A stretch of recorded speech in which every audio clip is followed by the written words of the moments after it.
नमस्कार, आप सभी का एक बार फिर से स्वागत है हमारे चैनल मेरी कहानियाँ में की व्रत कथा। इस एकादशी को सबसे शुभ और फलदायी माना गया है।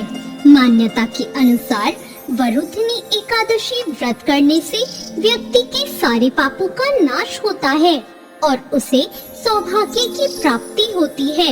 हिंदू धर्म शास्त्रों के अनुसार जो व्यक्ति वरुथिनी एकादशी का व्रत पूरे मन और श्रद्धा से करता है उसे वैकुंठ लोक की प्राप्ति होती है। पूरे विधि विधान से वरुथिनी एकादशी करने वाले व्यक्ति के सारे पाप नष्ट हो जाते हैं। आइए सुनते हैं वरुथिनी एकादशी की व्रत कथा।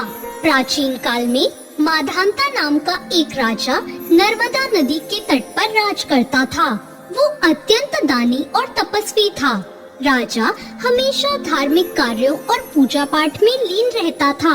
एक बार जब राजा वन में तपस्या में लीन था, तभी न जाने किस ओर से एक जंगली भालू आया और राजा के पैर को चबाने लगा।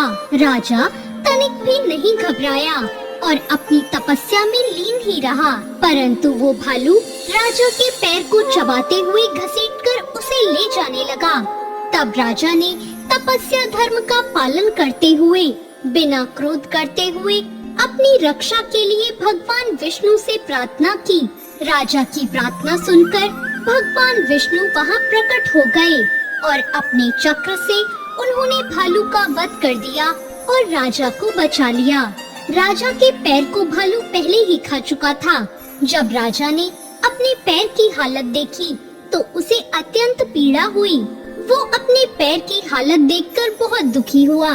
अपने दुखी भक्त को देखकर भगवान विष्णु ने कहा, हे वत्स, तुम शोक न करो, तुम मथुरा जाओ और वरुथिनी एकादशी का व्रत रखकर मेरे वराह अवतार की मूर्ति की पूजा करो।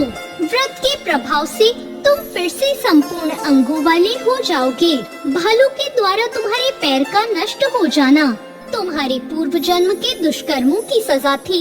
भगवान विष्णु की आज्ञा को तुरंत मानकर राजा माधांता ने मथुरा जाकर पूरे श्रद्धा और लगन से वरुथिनी एकादशी का व्रत किया।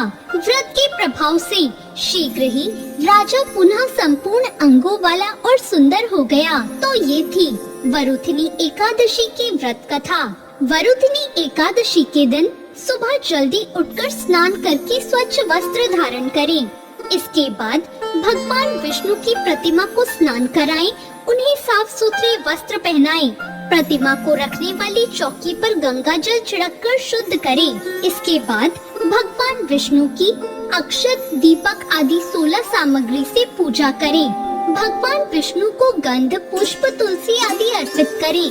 व्रत के दिन भगवान विष्णु को भोग अवश्य लगाएं। रात के समय भगवान विष्णु और देवी लक्ष्मी की पूजा करें।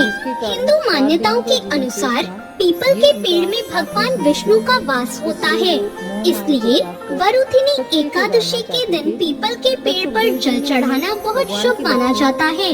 वरुथिनी एकादशी के दिन भगवान विष्णु को पीले फल, पीले रंग की मिठाई का भोग लगाना भी बहुत शुभ होता है।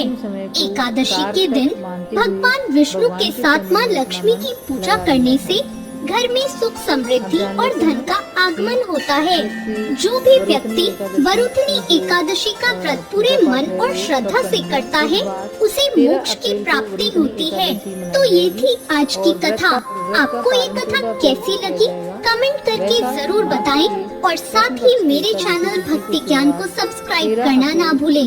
धन्यवाद। 1:16 पर वैशाख मास के कृष्ण पक्ष की एकादशी तिथि का समय समापन।